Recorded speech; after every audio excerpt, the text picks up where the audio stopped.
Hey, it's Coach 2K here with Coach2K.com, and if you watched one of my last few videos, you saw I was talking about my C2K Pacers My League Redux season, where I'm going to play the season based on what Frank Vogel did in real life, and we're going to play this on a Hall of Fame level. And one of the things that's going to be important is that I personally need to do some preparation to get ready for each game so that I can be sharp enough to beat the Hall of Fame CPU. So as part of that, I think it's a good idea to kind of go through some steps that would be good to use as far as practice goes. So you can see here I'm in freestyle practice mode, and I'm going to do some shooting practice, and so I thought I'd walk you through how I do shooting practice and maybe a couple other things. Now, the first thing I always like to do is make sure that my camera angle is on the same one that I would use while I'm playing, and then also make sure that I got it set for Hall of Fame sim. Now, in my case, I'm going with the shot meter off and shot feedback off. If you're new, you don't have to do that, but really, quite honestly, you'll probably do just as well paying close attention to the guy shooting and the feedback from the actual way the ball hits the rim. And I did a video on that if you want to check that out. And then my controller settings, that's how I use those, and I've got them on absolute, so that's going to be kind of important. I had trouble earlier in the year because on camera relative I was banking a lot of shots for some reason, and so after playing for camera relative for years, I decided to switch over to absolute, and that helped fix that. So if you're playing camera relative and you are having trouble shooting, that might be a little bit why. So obviously you're going to have your players here, and so you can tell. Hang on just a second. You can tell. Had a phone call. You can tell here, who your shooters are and what they're good at. Ratings are important, but they're not everything. I mean, you're going to hit shots with people that are average shooters, but what you want to do is hone in on getting people shots and the where they're strong at. I remember when I was playing basketball, I like to shoot on the wings, the three-point area, more so than the baseline. And so if you gave me the ball there, I would probably be more likely to hit it than from the baseline. So as far as shooting goes, here's Donald Sloan. He's going to be my starter at point guard for one of my first games. You can see you can turn on these things called hot zones, and if you've played the game for a while, these are nothing new. Red basically means that's kind of a preferred spot, like I was talking about on the wings, and then blue, not as preferred, and here where it's neither color, it's kind of neutral. So a good thing to do is to go to the controls screen. You're going to see here there's a bunch of different shots that you can do with a shooter. So the first one you can see is the jump shot, and basically it's move and hold R in any direction. So if I go back to Donald Sloan, I personally like to pull back on the stick and shoot. Now it isn't listed there, but you can also hit square, and a lot of people will use square, but I'm more of I like to use the stick when I shoot instead of using square. I've noticed in gameplay, if I want to fake, it's easier to use the square. So in fact, you'll see that on the control setting over here, that if you want to shot fake, let's see where that is, pump fake is square. Used to, you could pull back on the stick, and you can if you're not dribbling, but I've noticed in some situations that the guy goes ahead and shoots it. So if you want to pump fake, you just hit square, and to shoot, you just pull back on the stick, and then what you're going to want to do is release at the top. Jump there. I mentioned in my shooting without the meter video that I've gotten to where I watch his elbow, and when his elbow goes forward, that's when I shoot. So anyway, the first is a jump shot. Now it says you can pull the stick in any direction, and typically I pull it back. However, from the side here, you notice if you push up on the stick, it'll bank in. So you can shoot a bank shot by pushing up on the stick. And so I think the main thing you got to be careful of is when you're shooting on absolute settings, and I think this is what was going on with camera relative, that you know, don't push up on the stick unless you want a bank shot. So, but you know, if you pull to the side, you know, it's not going to be a bank shot, either left or right. So on absolute settings, you can pull down or go left or go right. So as far as Sloan goes here, I want to work on shots that I would work on during the game. Now, Sloan, if you look at, I think it's a good idea to look at each of your players and what they're good at, and you can see here that in his case, he doesn't have any badges or anything. You know, just the laid back badge, which, you know, is kind of a disadvantage for Sloan, although you know, he can play pretty decent in games. But in a lot of cases, I'm going to use Sloan off of pick and rolls. So, you know, if I did set up the pick and roll from over here and came this direction and wanted to pull up from the mid-range, I could do that, but it might be less likely that I'd hit the shot than if I pulled the pick and roll from this side and came over here and shot it from here.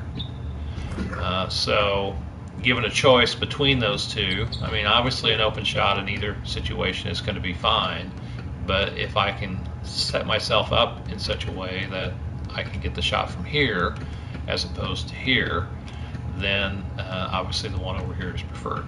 So now the way he's going to typically get this shot is coming off of a screen, a high screen from either Hibbert, Scola, West, or Mahinmi. And so that would be coming over here, and then he would just pull up and shoot.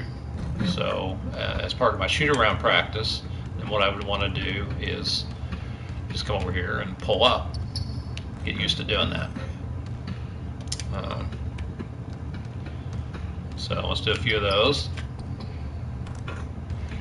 Sloan's actually a pretty good player in real life. You know, he doesn't get much playing time anymore, but early in the season he was pretty important. And I actually like him in the game. Now, you can notice he's hot over here too. This is a red zone. And there's another play that I think it's side flat or something like that in my playbook that would bring him over this direction and could end him up here with a jump shot. So again, I could run this flat play over here and come this direction, but you can see I'd be shooting from a less preferred area than from over on this side. So given the choice again, you know, I'm going to pull up from here as opposed to the other side. The other thing Sloan will do is, you know, he'll drive the basket. So typically I like to get contact with him. But if he's going to drive the basket, you know, if I read the defense correctly and know that the paint's going to be open and I run the high screen and roll, then I'm going to want to kind of come from this direction here because he's going to have a better chance of hitting that shot. So anyway, what you want to do is you want to work on those kind of things based on your playbook and based on what your players can do. So typically your perimeter guys are going to, you know, they're going to shoot threes. And you know, Sloan is not one of my best three-point shooters. If we look at his rating, you know, he's a 75 standing three-point shooter. So given a choice between shooting a three with him and one of my other players at Hall of Fame level, I'm going to want to shoot with one of my other players. So typically with Sloan and my perimeter guys, I'm going to want to put them in shots where they're going to do them in the game. And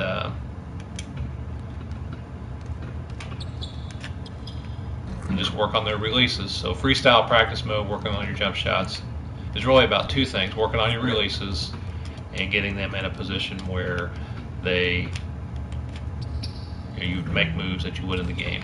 Now, a lot of times you're going to find out that you can get shots on the baseline area. There's typical 2K shots. On the elbow is another area, and typically, you know, you're going to find shots here, and you're going to find shots here, and shots up at the top of the key. If if you had to kind of give spots where you'll probably have a higher degree of success in 2K, I mean, it's just my opinion that people try to kind of gravitate to those spots. So with each player on the floor, what you'll do is, you'll go to your controls and you'll see that, okay, a jump shot, which we've already discussed, is basically move and hold R in any direction. And so you can see there's more shots here that you can pull out when you play. And so another one is the step back jumper. So what you want to do in freestyle practice mode, aside from working on releases and getting kind of ingrained on where they can shoot best at, is to work on each shot so that if you needed it in a game situation, you could pull it out and use it. So like here, the step back jumper is move and hold R away from the hoop, driving laterally. So this can create some space for you. So that's not the shot I wanted, but so a lot of times moving laterally here, you can see he'll step back. Okay, and so that's not necessarily a bad shot because that steps him back in a hot zone, which you can see he can knock down. I have a little harder time doing it this way, so let's see if I can. I don't use the step back. I primarily use the jump shot for most things.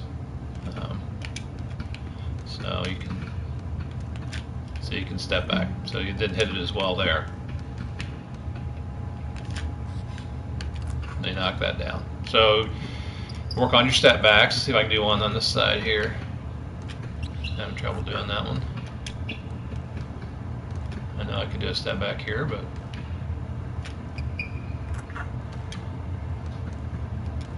that's another thing too. While we're working on it, you can. There we go. I did the step back. Okay. You can also do shots. To me, the highest percentage shot is just being neutral on the left stick and taking the jump shot. So if you can get that kind of shot in the game, it would make sense to me that that's the highest percentage shot that you want to be able to take. Now, as we all know, it's 2K, so it doesn't necessarily always work that way, but it doesn't mean you have to always be neutral on the left stick. So like you can fade away and do the same thing. So fade away and hit the shot. You can also take shots on the move here, like on the step back, but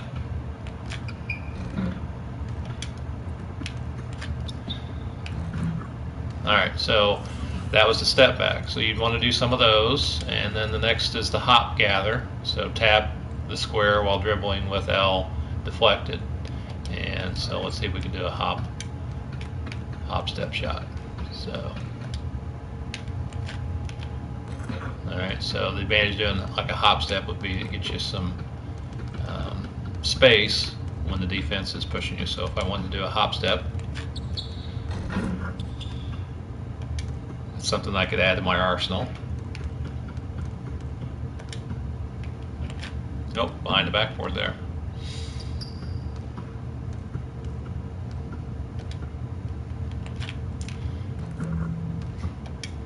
And so you just want to practice your hop step. That was a hop step layup. So your hop step jump shot is going to be better kind of outside the mid-range area.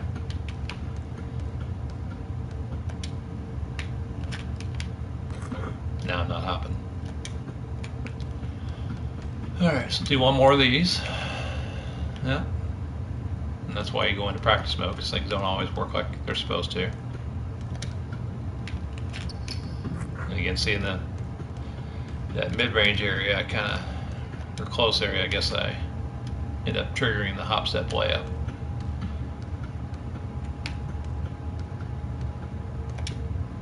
There we go. Alright. So we missed the shot. Okay, so there we've kind of gone over the jump shot, the step back, the hop gather, and the spin shot.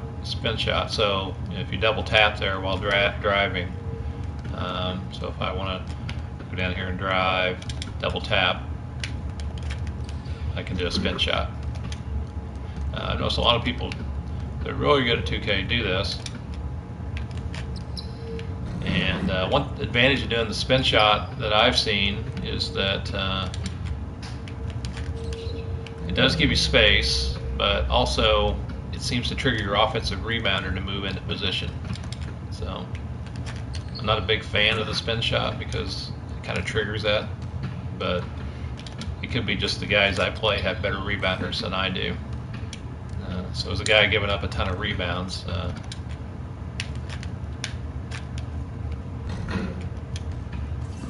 alright, so that's next shot is a runner floater, so you move R and hold R away from the hoop while driving close. So you know, this is a nice little shot for Sloan, but he's not really a good floater shooter.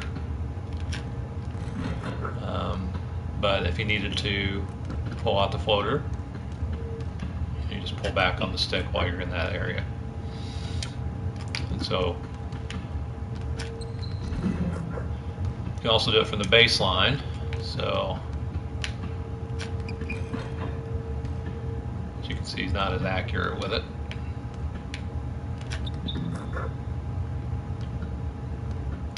And the idea here, by doing all these shots in freestyle practice mode, is to get you comfortable with all of the controls. And when you see a situation, you can actually take advantage of it. Kind of went across his body there. Another way to do the floater is to come this way. He's a little bit stronger with it that way. And so what you'll end up finding out is that your players are stronger with some shots in some spots than they are in others. So there's a nice little hook shot. So that little hook shot might be good over here. And trigger the same way. Okay, so that's kind of what I do. I just go through each of these, and then your layups, move and hold R left, right, or toward the hoop while driving. And so this just takes you on in. One thing that in Sloan's case that's good to know is that if you look at his dunk rating, standing dunk is 25 and driving dunk is 36. He's not going to dunk the ball very often in a half-court situation, so it really doesn't make any sense for me to work on dunking with Sloan. So again, you know, I can do it and it'd take him hard to the basket, but it really won't. You know, there I used it. He won't dunk the ball. So, but basically, just want to move the stick towards the basket to do a layup. On absolute, that would be just straight up, and just get comfortable doing each of those from different spots on the floor. Now the stick will determine which side he finishes with, which hand he finishes. So if I push left on the stick here, he'll use the left hand to finish the layup. If I come to the same place and use the right, he'll finish with the right. And depending on what the defense is doing, you know, you'll want to, you know, use the hand appropriate for the situation, which will take some experience getting used to that. All right, so those are the layups. Here's a reverse layup, move and hold R towards the baseline while driving baseline. So this doesn't work to me the same. I'm driving baseline absolute, and so I find that I have to, I believe, pull back on the stick to make him go around and do a reverse. So from absolute setting, I have driving baseline, I pull back on the stick while I'm under the goal there. I tend to make this mistake a lot. I'll do a reverse in gameplay and get it blocked. So, you know, one thing I want to do is get used to moving the right direction on the stick. Alright, so going on down the list here, you know, the Euro step, move and hold R away from hoop, left, right.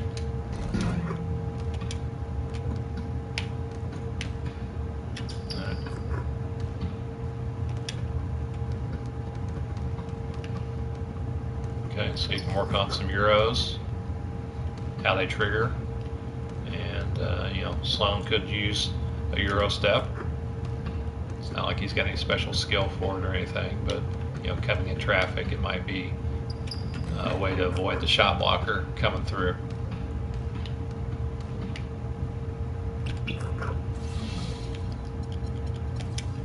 Alright, hop step layup, R2, and move and hold left right while driving. So here we're going to add the R2 modifier. He didn't hop, but typically if you're driving hard to the hoop, you're going to do that. And you can see he hopped. A lot of times when I'm driving around a screen, it might make sense to use the hop step layup, because if I'm coming off a screen from this direction, which I tend to do, over to here and come in, there'll be a shot blocker right there ready to knock the shot away. So again, what I'd want to do is work on driving this direction, tap, and then because I could also add a fake here as part of that, so I could come around the screen, push hard, hop, and then take the shot up, which that'll help me avoid that shot blocker.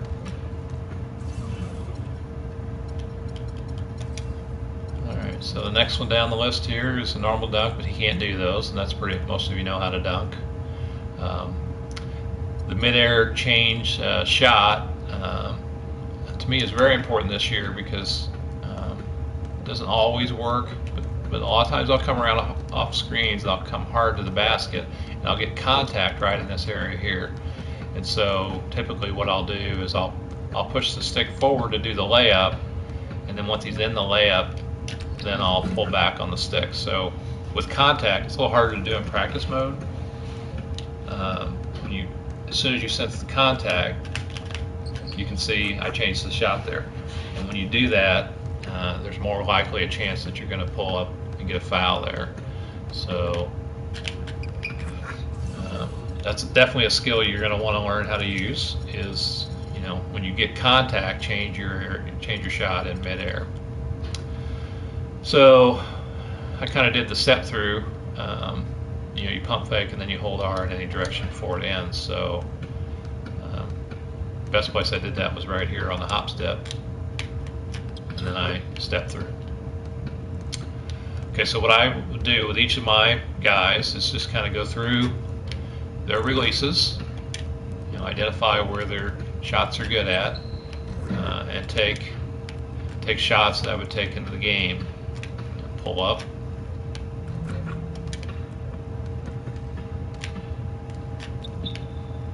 and just work on getting their shot down. And then after that, what I would do is go through the shots that are in the controls and just spend some time working on each shot.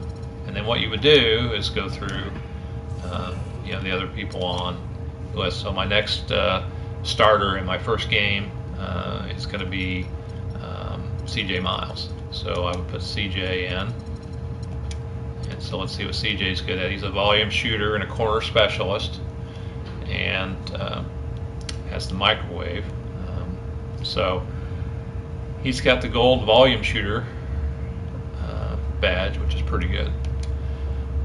So with CJ, you can see practicing with CJ would be a little bit different story, because I'm not going to be running CJ as the ball handler off of screens trying to get to the rim.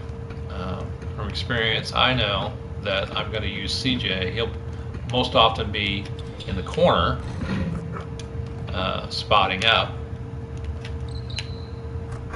and so I want him to be ready to shoot these kind of shots. So that's what I'll work on with CJ, is where he's going to be taking shots at. So you can see here, if I look at the ratings, CJ, his standing three-point is 78, so it's not like he's an awesome three-point shooter. But with the hot zone here, you know, that would make him, and the corner specialist, that would make him a little bit more reliable out there from three. The other thing I'll do with CJ is, you know, sometimes I can post him up but more often than not, I'll be running him off of screens. So let's see if I can get rid of the ball here. And so he would be running off the screen and catch the ball and shoot on the move. Typically, he'll come around the screen in some of the plays in the playbook, in this area here, and catch the ball on the move. So it's a little harder to practice that, but I'd want to try and practice shots on the move with CJ.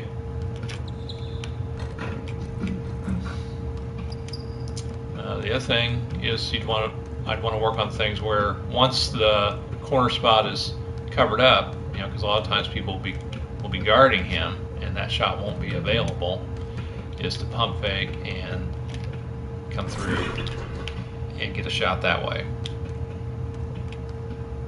So a little harder here in freestyle, but once he fakes, come in, because CJ's surprisingly one of my better dunkers on the team, and if I can get a few dunks with CJ, it certainly help my momentum, get the crowd into the game. So in this case, when I practice with CJ, I probably want to work on some dunks. See, that was a pretty nice dunk. His spot up shooting.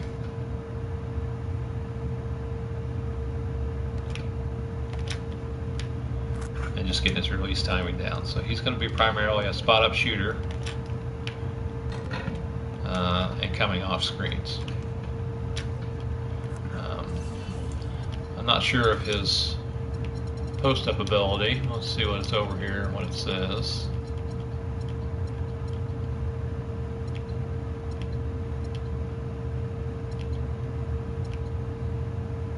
So it doesn't really give him a big rating in post play, but if he's got a guy that's an overman, that he's got some size on, from time to time I have posted him up.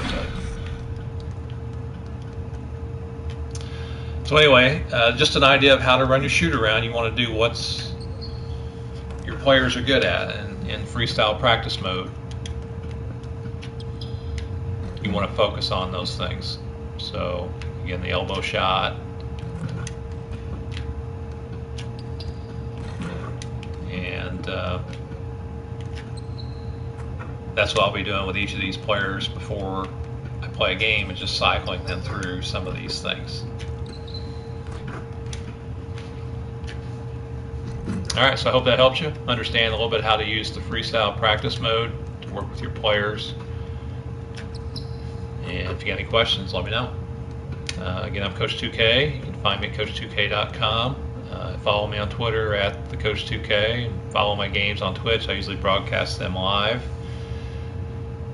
at twitch.tv/Coach2K. And if you want to play me on my PSN, www.coach2k.com. I always try and play people who want to play me at least one time. So I got more information about how to play me in the settings I use on my website. Till then, I'll see you on the court.